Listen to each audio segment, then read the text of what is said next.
Hello बच्चों, आज हम चैप्टर 12 फैक्टराइजेशन अगर आपके पास पुरानी बुक है तो उसमें इसका चैप्टर नंबर होगा 14। उसमें हम समझ लेंगे कि फैक्टराइजेशन कैसे करते हैं। इसके 3 मेथड हैं। तो पहले मैंने 2 वीडियो बना के आपको समझाया था कि हम कॉमन फैक्टर को कैसे यूज़ करते हैं फैक्टराइज करने के लिए। फिर दूसरे मेथड में बताया था कि हम टर्म्स को ग्रुपिंग कैसे करते हैं, फिर ग्रुपिंग करके कॉमन फैक्टर भी निकालना पड़ता है। तो आज हम सीखेंगे कि आइडेंटिटीज़ का उपयोग करके हम कैसे किसी अलजेब्रिक एक्सप्रेशन को फैक्टराइज करते हैं। तो ये 3 आइडेंटिटीज़ आपने पहले ही समझ रखी हैं। पहली आइडेंटिटी है a + b whole square equal to a square plus 2ab + b square. Second में a - b होल स्क्वायर है, a square - 2ab + b square. और थर्ड होती है a + b × a - b, a square - b square. तो identity वो एक equation है जिसमें वेरिएबल की कोई भी वैल्यू हो, right side will always be equal to left side. मान लीजिए ये आइडेंटिटी है, इसमें a और b की कोई भी वैल्यू दे दें आप, राइट साइड लेफ्ट साइड की वैल्यू हमेशा बराबर होगी। ऐसा यहाँ भी होगा, ऐसा वहाँ भी होगा। तो जब आपको कोई अलजेब्रिक एक्सप्रेशन दी जाएगी क्वेश्चन में, तो आपने देखना है कि इसमें किस प्रकार की आइडेंटिटी मैं यूज़ कर पाऊंगा। अगर उसमें 3 टर्म्स हैं तो या तो ये आइडेंटिटी का आप यूज़ करोगे या इसको यूज़ करोगे। अगर 2 टर्म्स है तो इसको करोगे। जैसे मैं समझाऊं, मान लीजिए क्वेश्चन है 4x स्क्वायर -81। इसमें 2 टर्म्स हैं, तो ये यूज नहीं कर पाएंगे, ये नहीं कर पाएंगे, इसे कर पाएंगे। और ये तब कर पाएंगे, ये इक्वेशन क्या है, यह आइडेंटिटी क्या है, a + b × a - b। मतलब 2 टर्म्स को ऐड करना है, 2 को सब्ट्रैक्ट करना है, उनको मल्टीप्लाई करेंगे तो क्या आंसर होगा, पहली टर्म का स्क्वायर, सेकंड टर्म का स्क्वायर, उनको घटा देना है। तो दोनों टर्म्स होने चाहिए परफेक्ट स्क्वायर। अगर ये दोनों टर्म्स परफेक्ट स्क्वायर है तो आप इस आइडेंटिटी को यूज कर पाओगे। अब इसमें लेते हैं 4x स्क्वायर क्या होता है, 2x स्क्वायर बाय 2 × 2 = 4 होता है, 2 × 2 = 4। तो 4 को हमने कर दिया 2 स्क्वायर। और 81 क्या होता है, 9 स्क्वायर, 9 × 9 = 81। तो अभी ये देखिए, इससे ये बिल्कुल सिमिलर लगती है। पहली टर्म का स्क्वायर, सेकंड टर्म का स्क्वायर। इसमें पहली टर्म क्या है, 2x, सेकंड टर्म क्या है, 9। तो इसका आंसर कैसे होगा, पहली टर्म को हम ऐड करेंगे दूसरी टर्म के साथ। अब टर्म है 2x और ये है 9, और दूसरा क्या फैक्टर होगा, 2x - 9, 2x + 9, 2x - 9। तो ये इसके फैक्टर्स हो गए। तो अगर किसी क्वेश्चन में सिर्फ 2 टर्म्स हैं और दोनों टर्म्स को आप परफेक्ट स्क्वायर में आप बदल सकते हैं, तो आपको इस आइडेंटिटी को यूज करके इसको फैक्टराइज करना है। ठीक है। लेकिन अगर उसमें 3 टर्म्स हैं, इसको मिटा देते हैं। ये तो आपको समझ आ गया होगा।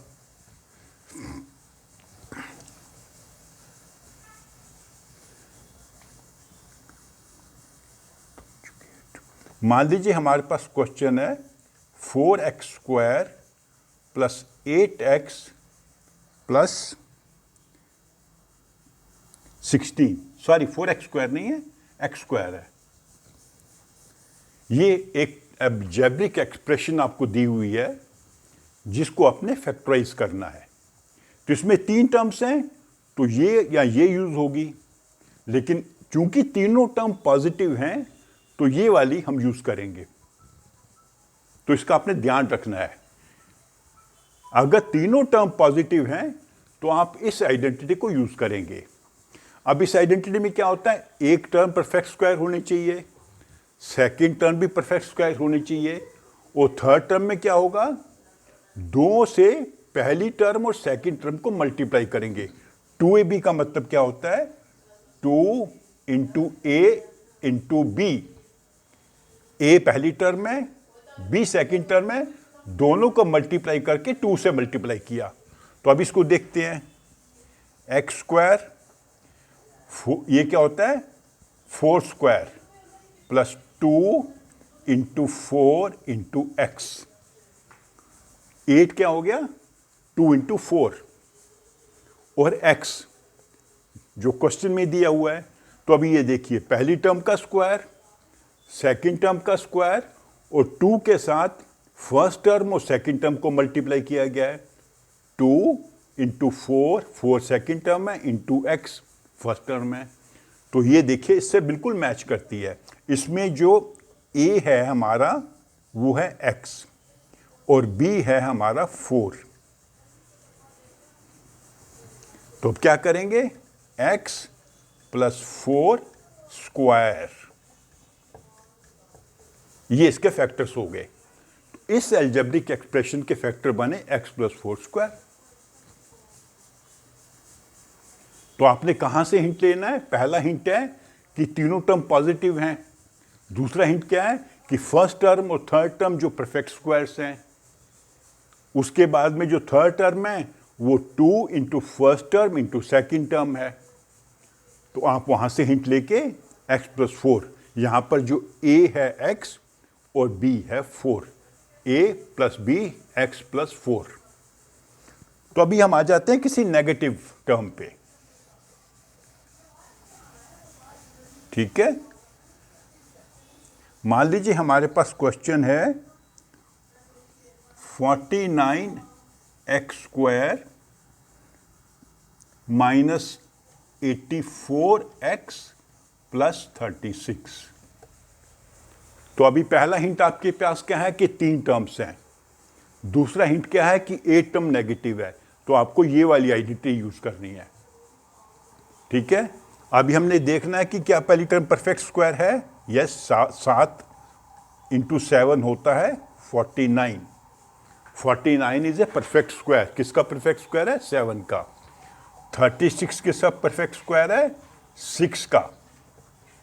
6 into 6 is 36 minus 2 into 7x into 6। 2 7 जा 14, 14 6 जा 84। तो 84 के हमने 3 फैक्टर बनाए इस 84 के, 2 इंटू 7 इंटू 6। जो देखिए बिल्कुल इस फॉर्म में आ गई। फर्स्ट टर्म का स्क्वायर, सेकेंड टर्म का स्क्वायर, माइनस है, फिर 2 into first term into second term. तो यहां पर हमारा a क्या है 7x और b क्या है 6। तो a माइनस b मतलब 7x माइनस 6 होल स्क्वायर। तो ये इसके फैक्टर बने इस अलजेब्रिक एक्सप्रेशन के।